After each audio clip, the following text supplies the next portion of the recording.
What's up, everybody? Good morning. Welcome back to the Run Your Mouth podcast. We're here with a quickie, focused episode. Not like some of the other episodes where, we waste a lot of your time with bullshit that you don't need. We do a lot of that on this show. We waste a lot of your time with absolute, complete, and total nonsense. But today, we're coming at you with a rapid fire episode. We're going to cover some quick topics, and then we're going to get the fuck out of here. That's what we're going to do. Maybe actually go to the gym. You guys been to the gym recently? How many people are still keeping your goals? I've made the mistake of I just lift shit at home now, and my cardio is bad, but I feel like I'm putting on some size, so maybe that's the trade-off. And my joints don't work, so whatever I'm doing is kind of working. Maybe, I don't know. I'm not a fitness influencer or trainer, but you know what I am? I am a Jew who travels a bunch. I'm basically an influencer, a Jewy travel complainy influencer. So let's get into some random topics. The first one I want to talk to you guys about are dilemmas of inside and aisle seats. Not gonna be honest. When I'm on a plane, I don't like sitting in a seat. I'm fidgety. I'm nervous. I like to pee a lot. That's what I do. I don't like to be on the plane, so I just drink a lot of water and then I take a lot of bathroom breaks because you get to stand. I mean, you got to be in the bathroom, and then sometimes you got to crowd the stewardesses area, but at least you don't have to be in your stupid seat. So that's the nice thing about it. So I always make sure to get myself an aisle seat. I can't be on the inside seat. I can't be on an inside. I can't be on a middle. That's too much for me. God bless these other people who are willing to sit in non-aisle seats. I don't know how you people do it, but that's the way the world works. We're all interested in different things. That's why there's some people out there wifing up with trans people that are fat. There's someone out there for everybody. That's what's sweet about the universe that we live in, is that I can be all about an aisle, you can be all about the inside, and that way we're not all fighting over all the same resources at all the same time. It's actually a working system in that regard. So, anyways, I'm particular about making sure that I'm in the aisle on my plane ride back from St. Louis. I didn't make those arrangements, and I somehow ended up with an inside seat. And I'm on an inside seat. I've been pounding water because I forgot to check. I thought I had an aisle seat. I woke up hungover in the morning. I'm pounding Gatorades. I'm pounding waters, and I'm like, I'm gonna be living that aisle seat lifestyle. I don't have to worry about bothering someone about using the bathroom, because that's always the thing. You're there. You're like, do I even really need a pee? I've already bothered the guy. Can I wake him up again? How many times am I allowed to wake this guy up? Well, he chose the aisle seat, so if you chose the aisle seat, you got to be okay with being woken up. Well, maybe he didn't realize that when he. There are a lot of thoughts that fucking swirl in your head. And I'm already like starting to have a panic attack. So I'm like, shit, I'm on the inside. And I was like, just relax. There might just be open seats. And then the biggest dude you've ever seen in your life, but not just the biggest dude, it was like a Hell's Angel guy who was probably like 50 and took the most amount of steroids. I mean, I guess it like, firstly, there's clearly like, you got to be of like a certain height, I think, to get into the Hell's Angels, or maybe be like a tiny crate. There were three of them on the plane, and they each could have taken up their own aisleway. These were some big boys, and they weren't like fat big boys. They were big boys like just doing all the steroids and trying to get cast as like the scary looking person in a prison movie. Like, they were just big, and the guy's got his Starbucks cup and he's spitting, and it's like, oh, this is a dude. Like, this is so big guy. And he looks at me, and first he goes, "Man, these seats weren't." I don't know that he sounded like that, but he had like a raspy, manly voice. I don't know what the accent was. It wasn't much of an accent, but he was like, these weren't made for big fellas." And then he just gets into the seat and he goes, "I always feel bad for whoever's got to sit next to me." And then he just proceeds to take up most of my seat. It's shoulder size, spreading his legs, and of course I look at him. I'm like, "Sir, as much as my seat as you need. You can practically consider my seat your seat.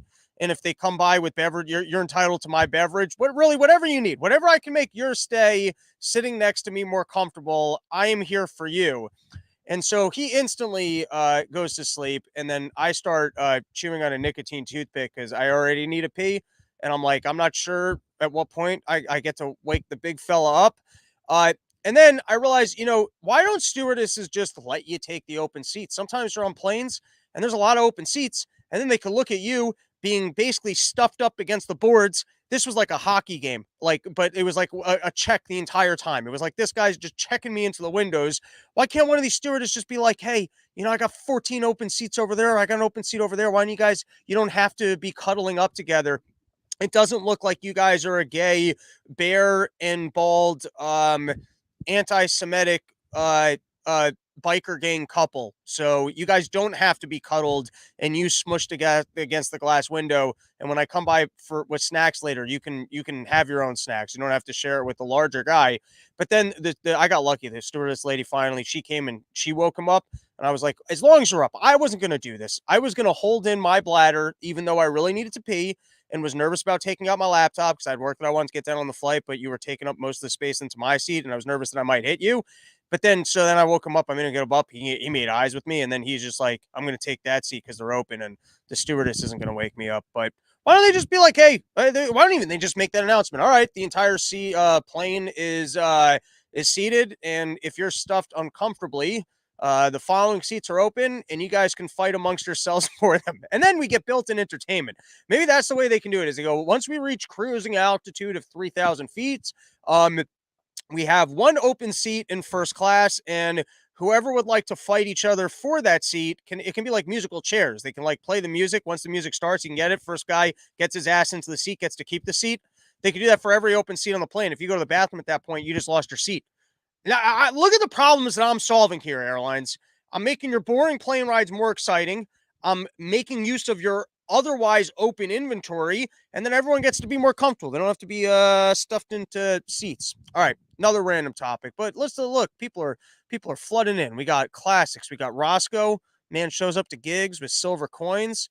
We got Spud Ruckus going no way. Window seats where it's at. Spud, I invite you on the show. You want to defend the window seat? Give me some more comments here. I think the people who like the window seats figure that they are better at not having to pee.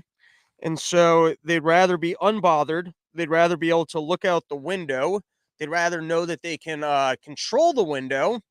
And then I guess they like that there's like a wall so that they feel like at least they know that no one can approach them from the wall side. I don't know.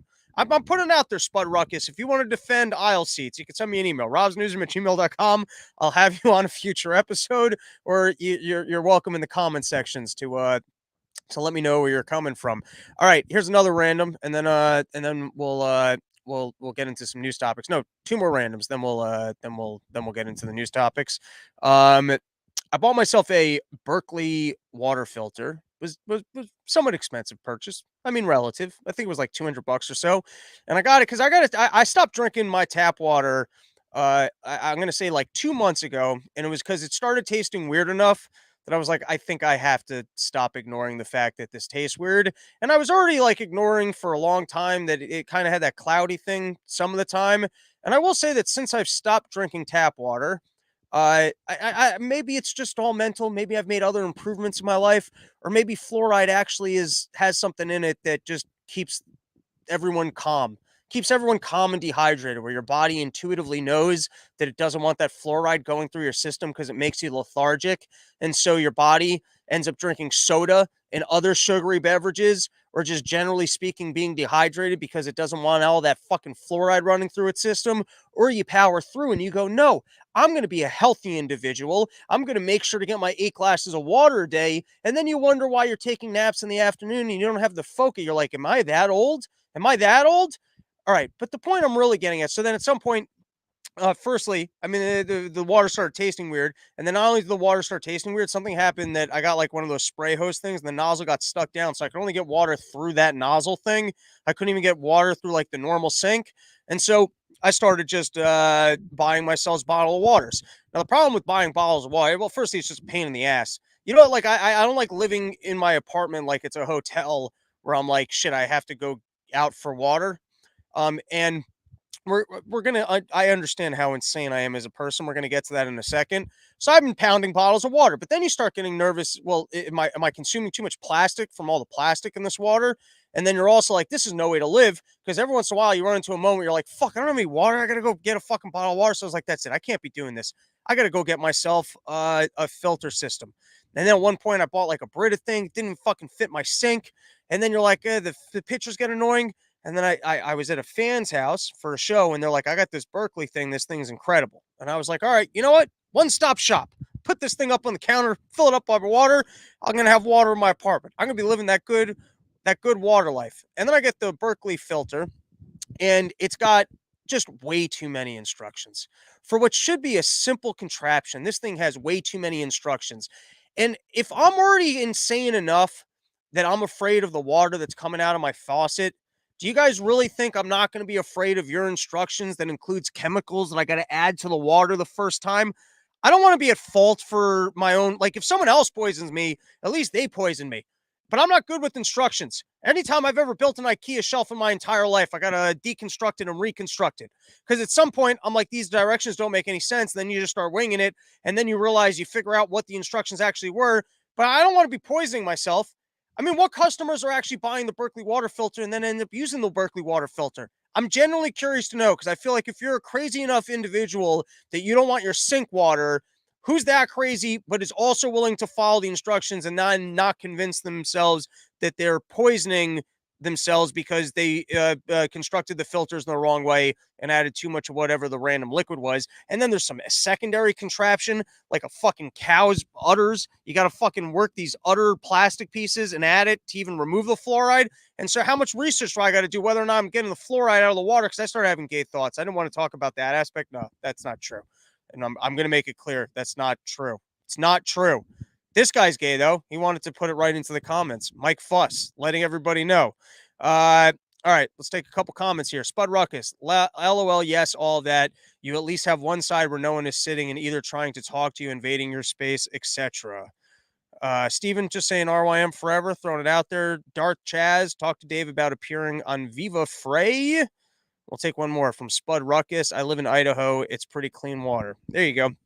No, I don't like I find on the inside, you're more trapped. And since you're trapped, people are more likely to talk to you. If you got the aisle, you can just kind of look away from them. Also, I'll stare out other people's windows. I know that should be a thing. That if you're on the inside, you get window access, and if you're on the outside, you don't get window access. But if things are cool enough looking, I'll look over people's shoulders. I will violate that sacred right that only people on the window seats are supposed to be looking out the windows. All right, one more comment. Dirty Mike here. Hey, thanks for the free $100 gift to Sheath. And window seats are at where it's at. Wow. We should take a poll. Hey, Spotify listeners, I'll put up the poll, window seat or aisle seat. We'll see where you guys are coming from. I'm on aisle seat for life. I actually have that tattooed all over my back. Dirty Mike, also, robsnewsroom@gmail.com. Send us some pictures of that sheath bulb and let us know your area. You know, AOL rules, age, sex, location.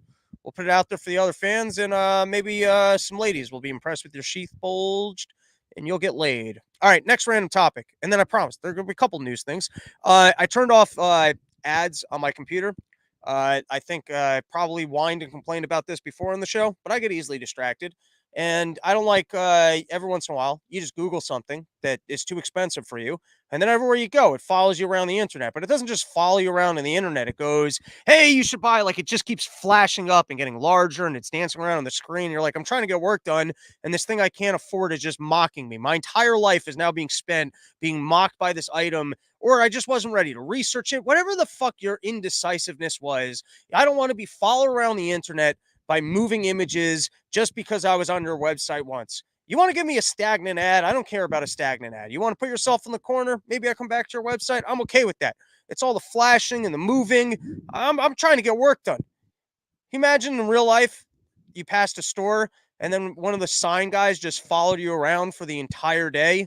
I should start doing that to whatever these ad companies are. I should figure out who the ad company is that built the software. So anyways, at one point, I was like, I've had enough of this shit. And then I actually clicked through a whole bunch of things. And then I was able to, I don't know what wormhole I went down on Google, but I was able to turn off customized ad reads. So now I still get ads like on the side, but they're no longer customized. And I was like, wow, this is way better because these non-customized, just generic ad reads are not with all these moving images. Except now it's mostly for lingerie and kids items. So everywhere I go with my laptop, I look like a total creep. It always looks like I've just been looking up baby items and like high-end lingerie, which I'm used to people looking at me strangely for what I'm doing on a computer. When I was in Arizona, I had to leave my hotel room and I was working in like the business office conference thing, whatever. And it was just like in the lobby, basically, they had a closed off section surrounded by see through glass with like computers there. And I'm sitting on my laptop and I was working on a joke for end of year. And for this end of year, I was trying to find the perfect Nazi emblem from like modern day white nationalist websites for a joke. I'm doing joke research here. I'm trying to find the perfect image to match what I'm working on. But to everyone else who's just looking in the aisle, they're like, why is this guy looking up modern day Nazi emblems? So I'm just saying, I'm used to people looking at me being like, what the fuck? I was sitting on a plane ride. I'm sitting next to some lady. I spent 2 hours trying to figure out um, a Harvey Weinstein dick joke where I was drawing like dicks on Harvey Weinstein. So I'm used to people looking at me weird. But all right, I don't know where we're going with that. All right, let's get into some actual news topics. Let's start with M&M's went gay or something. They went gay, and then people complained. So they tried to go ungay, and then they realized that they needed more gay characters. I just think, who cares? Who's paying this much attention to the M&M characters? But I guess what I'm more interested in is I'd love to do a documentary series on the marketing people who are actually making these decisions. Like, I would like to say and you can probably just play to the ego. You could probably go, you're making very influential decisions for the rest of humanity, and you're trying to share this incredible agenda of inclusion for other individuals. I would love to document your lifestyle and see the way that you orchestrate your life, that you're making these decisions, because aren't you just fascinated by the other people that think that this is the most important thing, and that not only is it the most important thing, but they're able to sell brands on the fact that their marketing dollars shouldn't just be going towards pushing a product, but it should also be going towards pushing this other agenda. And then who are they surrounded by that everyone goes for this? And then who is the person at like Mars Corporation who will use child labor but still cares about the gay stuff in this country, or they've been sold on the fact that they should care about gay stuff, and then they find out that they shouldn't care about gay stuff. You get these characters, commercials. You've been moving products for a long time, and then all of a sudden you're like, you know what? No more fun characters. I don't know how many people were complaining on Twitter that they were like, that's it. We're not doing any more fun commercials. We're just going to hire Maya Rudolph and we're going to be done with this.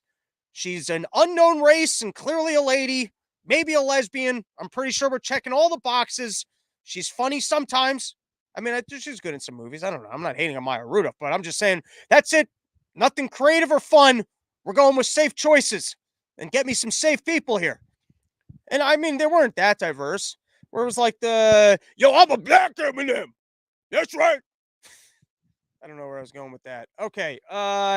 Yeah, the M&M thing, that was big. What else we got on my list? You guys think DeMar Hamlin's pulling an Andy Kaufman? You get this guy who gets hit on the NFL field, and now they got to pretend, hey, NFL, that's never a violent sport. Because you got one of two things. You got either playing in football is dangerous, and hey, maybe your kids shouldn't be playing the footballs. Maybe there's too much concussions. Maybe this thing's too violent. Maybe this thing shouldn't exist in our culture. Or you've got that people were taking advantage of new technologies because they were trying to be mindful of other individuals and prevent infection, as is the word of the CDC, that you can prevent infection by taking advantage of new technologies and keeping the rest of your family in mind, both by not having to worry about infecting them, but also in your ability to continue to work your job and being able to provide for them. Because only people that care about their families take advantages of new technologies so that they can have the right and privilege to continue to show up to work and provide for their families. So one of two things happen. I mean, either you had a bad accident or you had a problem with this noble man who chose to take advantages of new technologies. And so they got to pretend to the best of their ability like everything is completely and totally fine. And maybe it is completely and totally fine, but it does look like you're kind of pulling a Paul McCartney here, where you're leaving little hints about the fact that maybe the guy's dead, taking his shoes off, or in this case, covering him up, filming him from weird angles. You basically had him in there like he was a stunt double in like a Hood Ninja movie.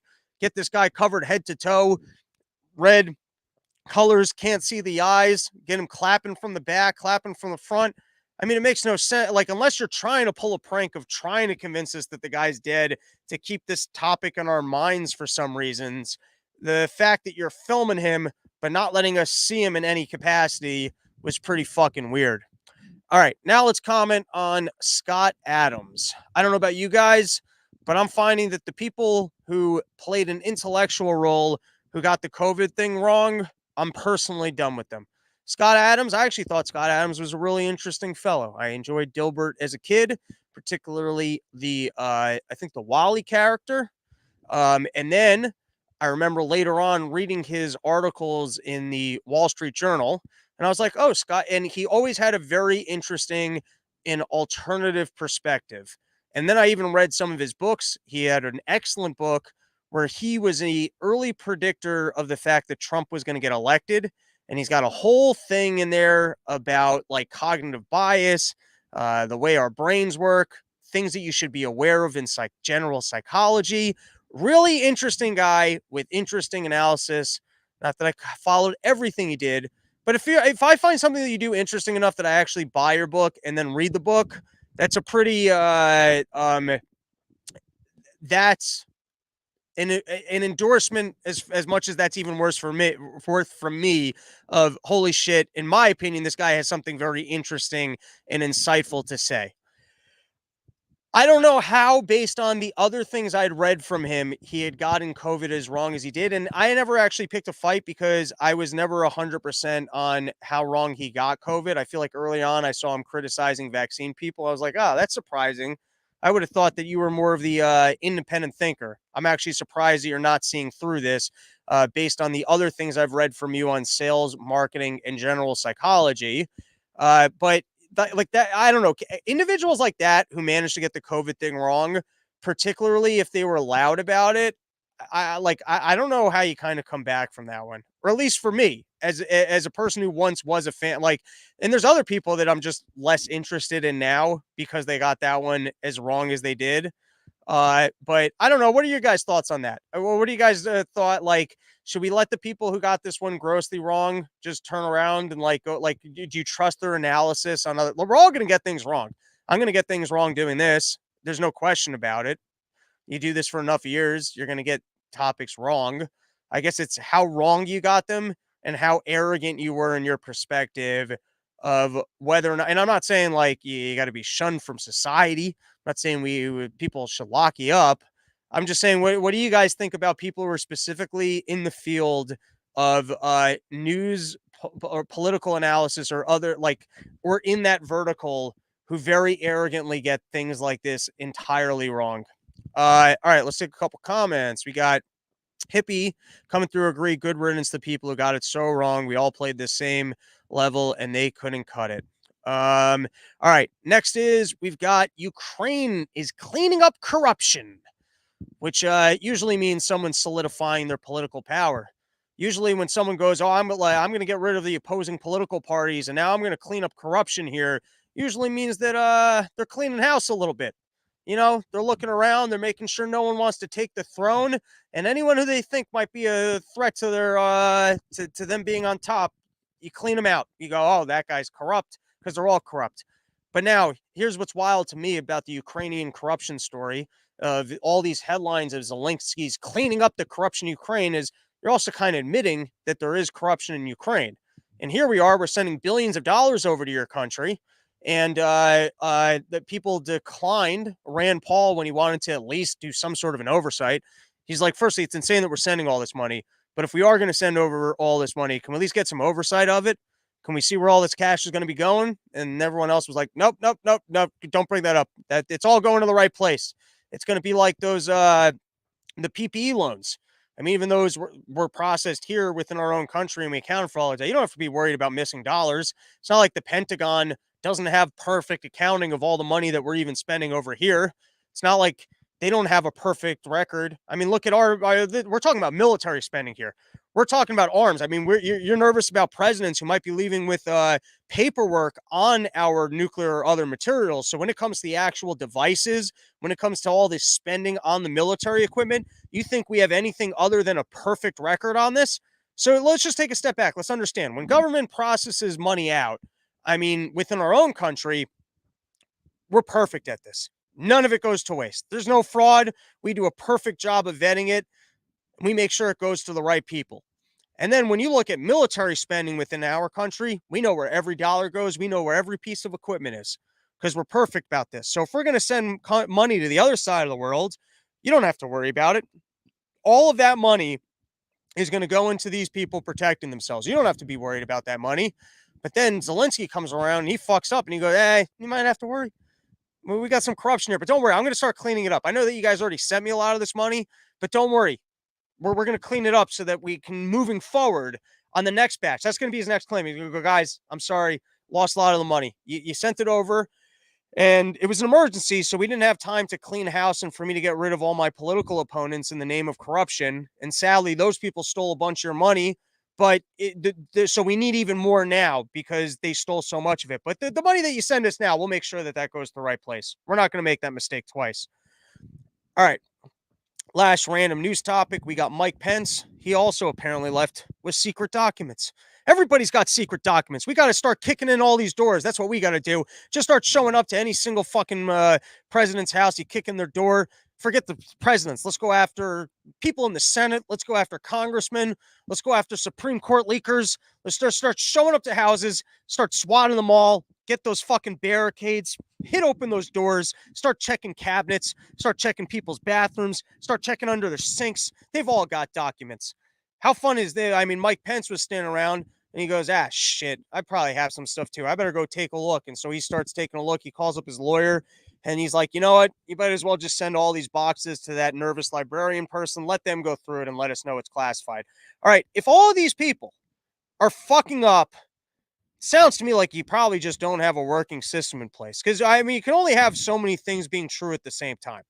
So if you've got, hey, the smartest and brightest, the people that can lead our country are all saying that they accidentally fucked up, so then either the information that they fucked up about is not that important, shouldn't be that secretive, or all three of these people are complete and fucking more. It just sounds like you don't have a working system.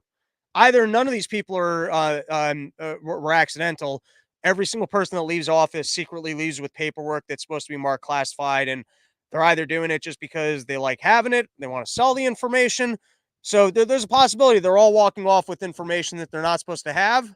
Or if they're all saying, oh, I didn't realize I did it, and they honestly didn't realize that they did it, then you clearly don't have a good system. Maybe you need to have a better class for presidents, a mandatory class in how to deal with classified paper and other information. All right, that's enough on all those. Let's take a couple comments. Spud Ruckus, hell no, don't trust them. They just get it wrong. They lied and tried to convince us. We didn't see the obvious truths right in front of us. Sonia Leaning, I will never trust the judgment of those who fell for the COVID story. Zach Z, with the people who were so wrong about COVID, I don't know exactly how they did in Germany or Japan after World War II, but it's probably be a similar process. All right, let's take a moment. Thank our sponsors. Make this show possible. First, you got Sheath Home. Well, no. Yo Kratom's home in the $60 kilo. Yo Delta is the place that you can go to get gummies and vape pens that are going to get you super stoned. Do you like those vape pens? Nice and smooth. Hit them before I go to bed. And then, last but not least, sheathunderwear.com. Use promo code RYM. You get yourself 20% off. You get the greatest underwear that ever graced the balls of man. All right, let's hit a couple more news topics. What else I got here? I got other stuff. Oh, yeah. We got another news story. Every brand is getting rid of their mascots. Every brand's got to sit together and they got to be like, listen, our mascots, they weren't inclusionary. Whatever. Everyone's got to sit down and make sure, hey, can anyone possibly have an issue with what we're doing here? And so apparently A&W, they realized that their mascot was missing pants. You know what? Let's read the official statement here. America, let's talk. Since 1963, Rudy the Great Root Bear has been our beloved spokesbear. We knew people would notice because he's literally a 6-foot tall bear wearing an orange sweater. But now we get it. Even a mascot's lack of pants can be polarizing. So are they saying that this bear can't be gender neutral? Is that what they're saying? Are these people actively, the A&W root beer people, taking a stance against gender neutrality and now saying that the bear must clearly be a male or female, and so therefore he needs to have pants on so that you're not left to, because if anything, this is the most inclusionary mascot of all time. He's saying a bear could have no genitalia whatsoever, and that you can envision him as being a male, female, I don't know. It could have been anything, but now you're taking a firm stance and saying that clearly, if he's a bear, there would have to be genitalia there, and if there's going to have to be genitalia there, he's going to have to wear pants. Or are you saying that you've been having a bear exposing himself to kids in your restaurants for the last 60 or 70 years, and people should be going to jail for bear exposure? Is that what you're trying to say? Are you admitting to the fact that by having a bear without pants, you've been sexualizing kids for the last couple of years? And how great is this that they actually sat around and they're like, hey, listen, we're going to have to make a pants announcement. It seems to me like some people in marketing are spending way too much time on Twitter, that they're being trolled, where I guess people were like getting upset. You know what? Can we start a run your mouth troll community? I'll come on here and I'll say that we're going to start making like fake accounts, and we'll start blasting random companies over things that are complete and total nonsense. And we'll see how far we can take it. We can see how much of these companies' time we can waste on things that are not problems in society, but convince them. We hopefully we can have companies spend countless hours at board meetings trying to address our ridiculous concerns that don't even exist. I mean, these people actually took the time to address the fact that the bear didn't have pants and then decided that they had to. I mean, I'd like to see this guy on the news. Is he going to be on the news tonight addressing the no pants scandal? Really? Because I mean, it's 60 years. We had to look at a bear that I didn't even know existed. I didn't even know this company existed. I didn't even know they had a mascot. But now I'm aware of the fact that they're making sure that we all know that they realize that the thing was supposed to have pants. Let's continue. Therefore, we have decided that Rudy will wear jeans going forward. Not to worry, though, he will remain our official spokesbear. After all, he is unbearably cute and impossible to replace. We are confident Rudy will continue to champion good food and good times for many years to come, now in Deneb. And frankly, I look at this post in your big fat bear, and I see it both as fat phobic and pro-diabetes at the same time. So I don't know quite which side I'm more offended for. The fat people that you're encouraging, or the fat people that you're shaming, or just your generally pro-diabetic stance towards minorities. But no matter what, I'm outraged. All right, and now we're probably going to have to spend the rest of the episode on this one. But this was a New York Post article. Headline is, I'm dating a 23-year-old woman who looks like an 8-year-old girl, and I'm not a creep. Maybe not a creep, but you did win the pedophile lottery. I'm sure that there are other people who are now looking at this article who are like so inspired. I mean, this is the story you should be telling people is, hey, listen, instead of being a creep, you might be able to find one person with a genetic disorder that they actually look like the exact thing that you're looking for. So you can, but you might still not hold out hope because this guy's incredibly handsome for someone who's really into kids. So even in that market, even in the market of, oh my God, I found someone with a genetic disability that she's not what most people would find attractive, there's still going to be a more attractive dude out there that beats you to that piece of little kid pie. All right. And so he comes out and he tries to say, listen, I'm not a creep, but his public statement should just be, yo, this shit is fucking tight. I mean, yeah, it's a little weird, but let me just tell you. All right. And so, and before we make other horrible, creepy jokes, I think the moral of the story is, if you're on TV, people will sleep with you. It goes both ways. Doesn't make that's not just being like a fat, goofy looking dude. It's just if you can't get laid in life, what you need is to somehow have an interesting enough disability that some producer will take advantage of you. Except it's not really taking advantage. They're just putting you on TV, making you famous, paying you some money. And then all of a sudden, when you might have otherwise been living a stranger lifestyle, although the producers on this show, they got to be pedophiles. I mean, they got to be pedophiles. Like, and this lady can make money without being on television. Because what I would do if I was her is I would go on dates with pedophiles, and then I would tell them afterwards, hey, I'm actually just 12, even though you're not. This would be the scam, and then I'd blackmail them for a lot of money. That I think that, and then not only you blackmail them for a lot of money, then you can still out them to the cops, and then you get their money and you get rid of the pedophiles. You could become like a pedophile Batman, Why are you wasting your time with some weird reality TV show when you could become pedophile Batman? That even sounds like a pretty good name right there. Why don't they make that the new show? All right. So I went to watch the show to watch more jokes, write more jokes, and I couldn't. I was a little bit too creeped out by it, and I was mentally like trying to figure out like why I was so creeped out by it. And I get it. Like in the Andy Milonakis show, I kind of like that when it was on MTV. That was kind of the inverse of this one, but this is a little bit younger. But I guess what makes it weird, and it's something that I mean, this is just fucking weird. Everyone just buckle in. We're in weird territory right now. And I didn't write the New York Post. I didn't make this TV show. I didn't write the article about it. I didn't tweet it at me. So I didn't originate any of these weird things. I just had to look at it and then go, why is this uncomfortable to look at? And I do think it somewhat falls into the storyline that we've seen quite a bit of sexualizing things that shouldn't be sexualized and normalizing things that somewhat shouldn't be normalized. And so in this case, you found the situation where I guess it's somewhat normalized to sexualize this individual because they're actually not a kid, even though they look at a kid. Like you almost start thinking like, well, maybe I guess it's not age. It should be like a height and weight thing. It should be a development thing. I'm not saying I found this lady attractive. I did not. But what I'm saying is that the fact that you even look at it with the eyes of could this be attractive, which is not even something that you would think in regards to a kid, starts somewhat normalizing it. And so if the show is about this individual dating, which I get the interest in it. I mean, we all watched Hoarders for a little bit, or you watched that show with like the alcoholics for a little bit. Like there is something to the reality TV show trash genre of seeing people with hardship and like it's cross category. And it's not something I never like got really into the shows. People got like, but it is something like if you're just channel surfing, you'll stop and be like, oh, this is kind of weird. And so but this is like, I don't know, there's something about it that seems orchestrated where where the exact angle is kind of in a way, it's not normalizing, but it's having you think about something that you wouldn't normally think about because it's overly inappropriate. I'll leave it at that. All right, let's get into our last and next topic. George Soros urged use of Eastern European soldiers to reduce the risk of body bags for NATO countries in New World Order article. This was in Zero Hedge.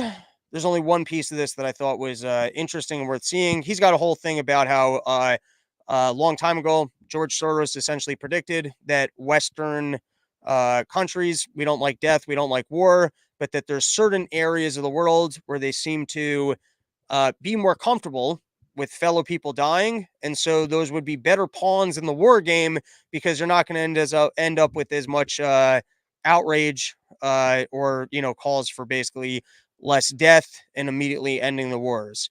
This is what I found so surprising, were the actual figures of death in Ukraine.